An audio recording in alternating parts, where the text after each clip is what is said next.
Hi guys, what's up? Welcome back to my channel. I'm Divyanshi and I welcome you all to a brand new video.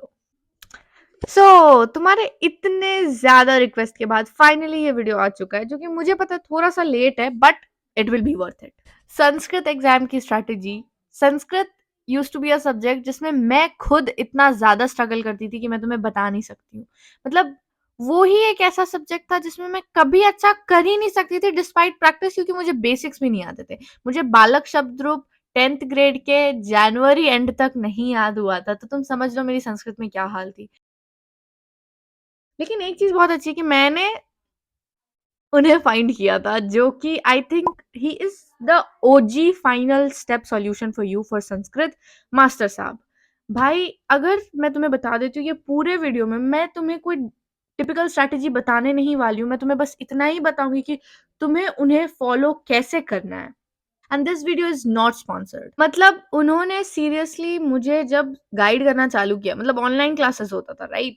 उनको ना उनको देखना, समझना ऐसा लग रहा था यार ये संस्कृत नहीं, कुछ बहुत ईज़ी सब्जेक्ट है। एंड कोइंसिडेंटली ये देखो भाई, मेरे भाई की संस्कृत की बुक यहाँ पड़ी हुई है।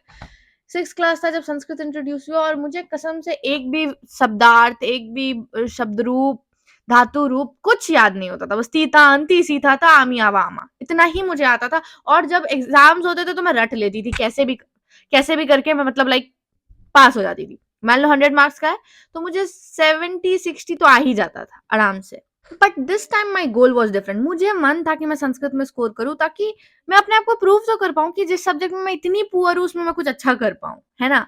सो मैंने मास्टर साहब को फॉलो करना चालू किया, आयुष सर। एंड वो भाई जो पढ़ाते हैं, उनके बोलने का जो तरीका है, तुम्हें कोई भी चीज हार्ड लगेगी ही नहीं, लेकिन तुम्हें उन्हें जीरो से फॉलो करना होगा।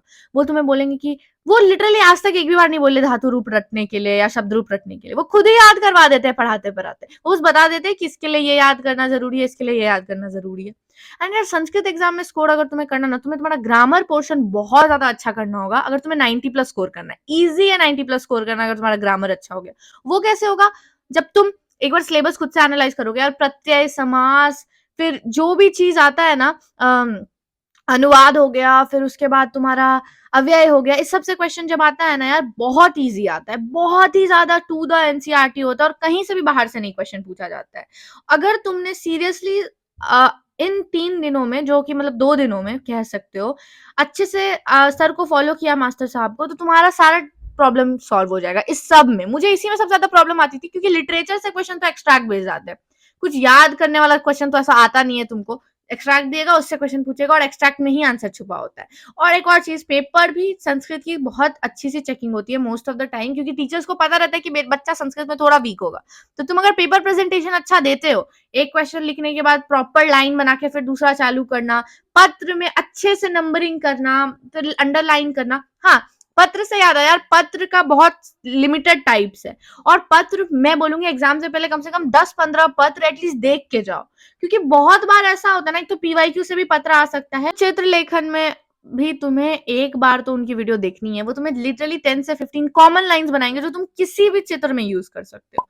सो ये है वो वीडियो जो मैंने देखा था चित्र लेखन के लिए, and it is pure gem. उसके बाद ये 4 वीडियो मैं तुम्हें रिकमेंड करूंगी, जो कि किसी भी हाल में तुम देख के जाना। घटनाक्रम, फिर उचित अर्थ, अन्वय लेखन और पत्र लेखन के लिए। वैसे सर ये अपने वन शॉट में भी कवर करवाएंगे, लेकिन यहाँ से भी एक बार देख लेना और फिर वन शॉट में जाना, ताकि और ज़्यादा मज़ा आए पढ़ने के लिए। सारे वीडियोस 20, 18, 33 मिनट के ही आसपास हैं, सो तुम्हें बहुत मज़ा आएगा एंड इसके बाद तुम्हें कोई डाउट नहीं रहेगा। फिर ये घटिका की video which is like 10 minutes में सर लिटरली तुम्हारे 4 मार्क्स पक्के करवा देंगे, क्योंकि इसके बाहर कुछ आ ही नहीं सकता घड़ी में। सो ये बहुत ईजी है, ईजी और स्कोरिंग भी है। सो तो 4 मार्क्स में फ्री में मिल रहा है। वैसे तो सर अपने वीडियो में तुम्हें समास भी पढ़ा देंगे, लेकिन यहाँ पे इस प्रॉपर वीडियो में मतलब मैं तुम्हें छोटे छोटे वीडियोज़ इसीलिए दिखा रही हूँ कि तुम लास्ट मिनट में वापस से एक बार रिवाइज करने के लिए इन वीडियोज़ को देख लो after marathon. And now the most important thing that you need to know, कि तुम्हें किसी भी हाल पे ये तीनों वीडियोस देखने होंगे। पहला, जो अगर तुम सेमोशी वाले और मनिका वाले हो तो तुम्हारे लिए डे 2 रहेगा, जिसमें तुम्हारा पूरा मैराथन सर करवाएंगे with most expected questions and full revision, everything will be covered. और हाँ, संस्कृत को अगर थोड़ा सा तुमने अच्छे से रट लिया ना भाई, you are good to go. मैंने तो बहुत अच्छे से संस्कृत पढ़ लिया था सर से। लास्ट 10 डेज में कह सकते हो मैंने बहुत अच्छे से पढ़ा, और मैंने 7 सैंपल पेपर सर के सॉल्व किए in the last 3-4 days. Yes, मैं पूरा टाइम बस सैंपल पेपर ही लगाती थी, क्योंकि मुझे पता था, मुझे उन पे भरोसा था कि सैंपल पेपर से क्वेश्चन उठ के आएगा।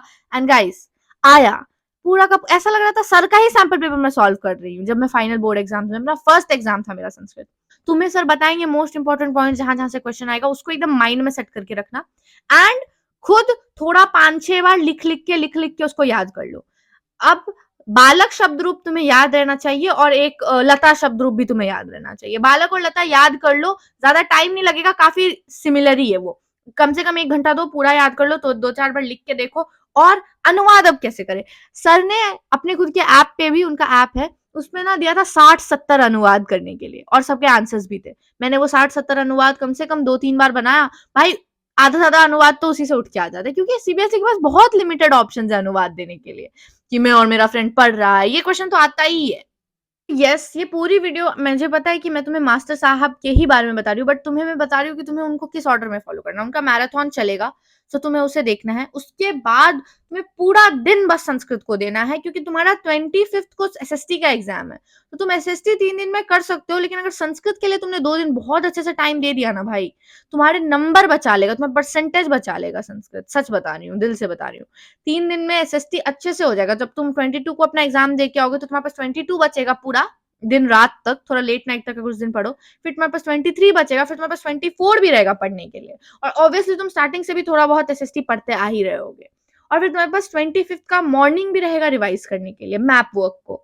So that's what I was saying. तो मैं तुम्हें अपने फ्रेंड ग्रुप में मार्क्स बताती हूँ। एक मेरा तो 96 था, मेरे फ्रेंड का 95 था, फिर दूसरे फ्रेंड का भी 95 था, फिर एक का 90, फिर एक का 93। ऐसे ही चलता है।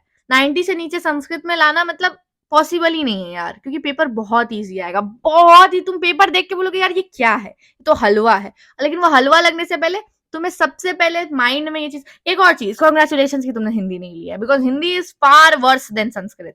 संस्कृत तो तुम्हारे लिए सबसे बच्चा वाला प्यारा सा सब्जेक्ट है। अगर तुम्हें अच्छे टीचर मिल गए जो कि है मास्टर साहब, उनसे जाके पढ़ो, तुम्हें मेरा बात पे भरोसा हो जाएगा। एक और चीज, अगर तुम्हें कभी आंसर ना समझ आए अनुवाद में या फिर कुछ भी, तो जैसे मान लो ऑप्शन रहता है ना कि 7 में से 5 बनाओ अनुवाद, तो तुमको अगर नहीं समझ आया तुमको क्या बनाना, तुम 7 लिख दो, कुछ भी कुछ भी। थोड़ा बहुत ग्रामर चलता है, वो लोग चेक कर देते हैं, नहीं नंबर काटते हैं अगर उनको तुम्हारा स्टार्टिंग से पेपर अच्छा लग रहा है तो फिर। और एक और चीज, तुम प्लीज संस्कृत में सेक्शन इधर उधर मत करना, ए टू लास्ट ही जाना।